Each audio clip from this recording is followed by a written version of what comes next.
Welcome back to the show. We got a great one lined up. Somebody roll that beautiful intro.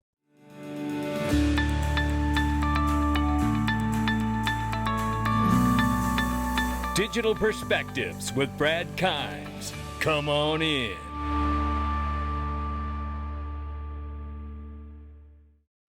Welcome back to the show. You can follow us on X, YouTube, and DigPerspectives.com for exclusive content. Right now, $3.21 trillion market cap for crypto. The market's off 3.5%, but there's more than $1 trillion missing from this crypto market. Bitcoin 91,000 plus, Ethereum 3,000 plus, XRP's 218. Everything is off this morning. You can see we're off 3.5 on the 24 and 11.2 on the 7-day, much like the rest of the market. And half the internet's down if you haven't seen it, ladies and gentlemen. That's what's going on today. And that's reason 1,001,000,001, I should say, why we're getting that market infrastructure bill. And the reason we don't have it already is because of the left side of the aisle. So I want you to remember that when the midterms come around, send them home. Send them home. That's what I got to say about that. Now let's take a look at this. The latest here. White House is reviewing a policy that would let the IRS access Americans' offshore crypto data by joining a global sharing pact. And here you see more evidence from this article, which I cannot open because half the internet's down.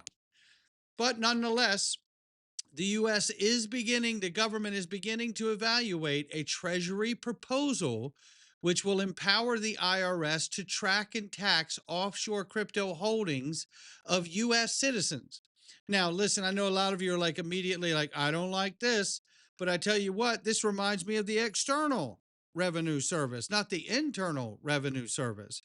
And if this is one giant step to making our way towards a fair use tax and eliminating income tax and eliminating cap gains, then I say bring it on. So hopefully this is one giant step. Think about it. If we're moving to all of these ledgers where everything exists on a ledger, so nothing ever really moves except from one account to another, but it's all on the same ledger, just as Greg Kidd had highlighted at XRP Las Vegas 25, is that really a transfer? Is that really a payment that needs to be charged? No, it doesn't need to be a fee. It's on the same ledger, right? So the reality for me is that if we get the whole world on ledgers, digital ledgers, the new digital on-chain economy, all the sovereign dollars, right? Everything is tokenized. Why wouldn't we move to a fair use tax? You're telling me we're going to move to all this instant money transfer, instant settlement, instant payment, and then we're still going to have to save all our documents for 12 months for tax year? I don't know. Doesn't sound like the future at my house, but we'll see. Nonetheless, here's Charles Hoskinson urging everyone to opt out of a future where they have to disclose too much information. Now, this is one of the conversations we've had here on the channel multiple times, the pros and cons of crypto, the pros and cons of a digital world that we're moving to. Now, the world is largely digital already, but take a listen to what Charles says in this clip. So that's the problem, that when you turn over all your data with generative AI, you turn over you. You turn over your likeness, your voice, your mind, all of your contributions to people that you have no control over. So people are starting to realize that they, by design, need privacy back and they need sovereignty over their identity and their data. Charles, you were just describing a future where AI really takes your whole identity, and I think that's a future that we are barreling towards when you describe it. And I think folks watching at home feel like there's not really anything they can do about it. How do we opt out of that future and leverage some of the technology that we're talking about? Well, it's super hard because you have these multi-trillion-dollar companies that are so powerful they kind of run the government. And what they're doing is they're kind of pushing us there. So the first step is you economically opt out. So you get into systems where they're not beholden to that, and then you build more and more of your digital life in that purview. So we think we can get there in 5 to 10 years, but the first step is the opt-out. You have to move out of the old economic system and into this new system. And once you're in the new system, then there's an inevitability, because we already have strength in numbers. It's such a crazy world about how much we've actually disclosed and how much of our sovereignty, our self-sovereignty, has been basically turned over to a handful of very powerful companies. Depending on who pays more, it's Lake Como or Lake Tahoe. So algorithmic decision making has gotten so pervasive that we're living in a psychosis as society, and the things that we think and believe aren't our own thoughts. We just get irrationally angry at things and we don't really know why, and we get because we've been propagandized by the algorithms. They have nothing at all to do with us being free-thinking humans. So that's a meta problem of society. And again, the opt-out, and this is what I was saying in the video, is you've got to get to a system where the fruits of your labors are at least not subject to that. Then the next step after you get your money into that system is to get your digital life into that system, your communication systems, your social networks, how you search the web, and ultimately how you interface with AI.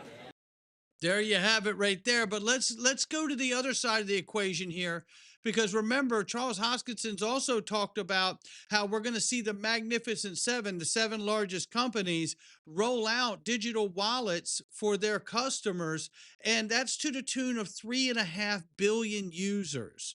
Now, take a listen to this clip, because this is the paradigm that we're up against. And I think he makes a fantastic point here when he gives this analogy about Blackberries versus where we are today, and where we are today versus where the new digital world will take us tomorrow, the crypto world. So now that regulation's moving the right direction, when you look at the Genius Act and the Clarity Act soon to come, all the big guys are going to come in, not just the big banks, but also the Mag 7. So Microsoft's going to come in, Google's going to come in, Amazon's going to come in. All these companies are experimenting with blockchain technology. Google even built its own blockchain based on Starkware.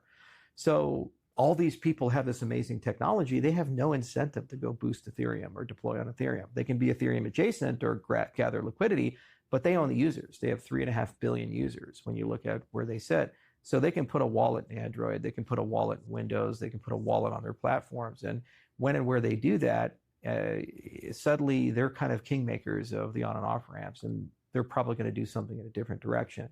So it's not to say they couldn't potentially find a future in all of this, but it's hard to manage that type of monopoly when you have all these forces changing. It kind of feels like a Yahoo, or it kind of feels like a BlackBerry, where you're good until the paradigm changes. And then when the paradigm changes, you collapse. So now that... Wow, that's quite a statement there. And you could see the positioning. You know, when they roll out these digital wallets, these crypto wallets, these Mag 7, you're talking about half of the planet being plugged into the world we've been living in for years.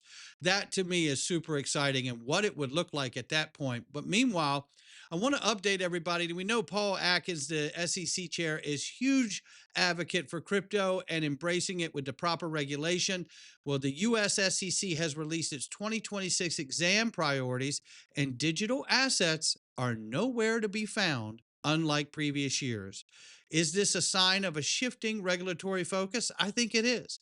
And I think it speaks to exactly what he's talked about prior, which is, we covered just the other day where Paul Atkins said, you know, something could be a security and then not be a security. And then all things that are security that get tokenized are securities. They've just been tokenized into a version of that security. So that is where we are here. And I tell you how good it feels. I just have to recognize the gentleman, because, you know, it's the second time at the SEC. And I said this in the first video, and I'll say it probably a bunch more times.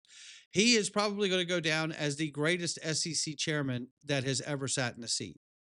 Now, with that being said, we're hearing Charles Hoskin talking about getting your life, whether it's online, socially, or whether it's financially, onto the new digital on-chain economy, the new digital system. Well, here's Larry Fink from BlackRock talking about the exact same thing, but with all of traditional finance. I would say the biggest question from central banks is, what is the role of tokenization and digitization? How quickly should they think about digitizing their own currency? What does that mean for the role of the dollar? If every currency digitizes and we have, what does that mean for bank payments? What does that mean for the payment companies like MasterCard and Visa? All these are being questioned right now. I think we spend so much time talking about AI. We're not spending enough time talking about how quickly we're going to tokenize every financial asset, and the opportunity we're going to have a digital wallet and moving, ETFs and other things through a digital wallet. And I think that's going to happen worldwide very rapidly.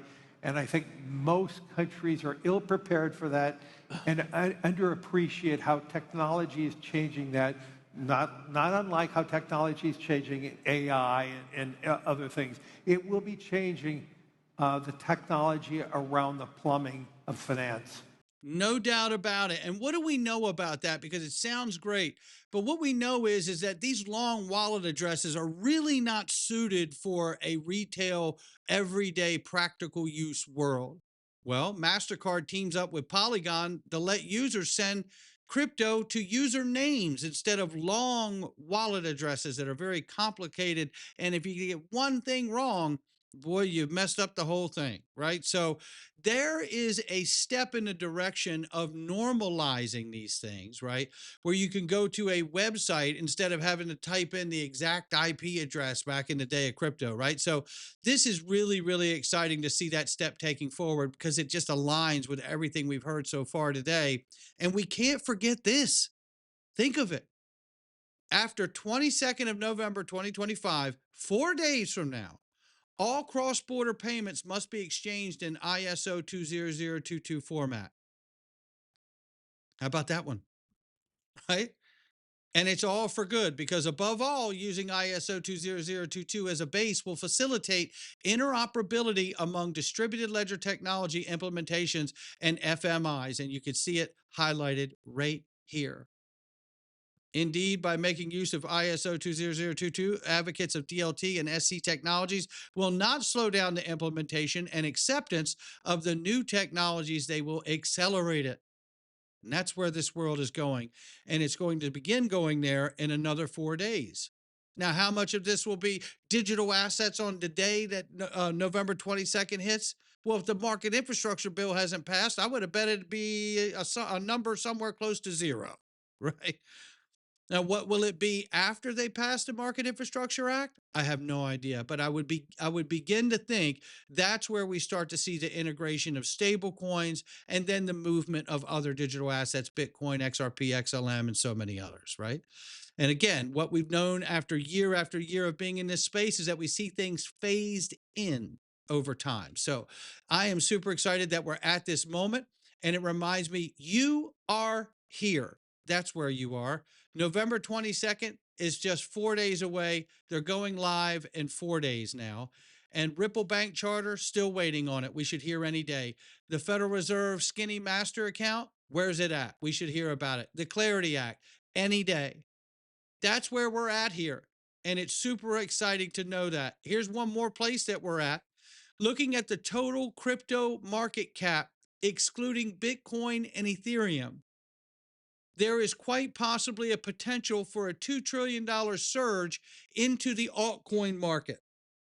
This is a chart of the total crypto market cap, excluding Bitcoin and Ethereum. And you can see here, there's room for $2 trillion worth of growth here. Just in altcoins. The RSI is set up to turn and head up too. It doesn't mean that it's going to happen because it may not happen. God knows we've been in this space long enough to see things not happen, right? But should it turn around and should we get all of those things, certainly the market infrastructure bill passed and signed into law, it will be exciting to see if it can reach those targets or not. Not financial advice from me or anyone else. It's just my digital perspectives. I'll catch all of you on the next one.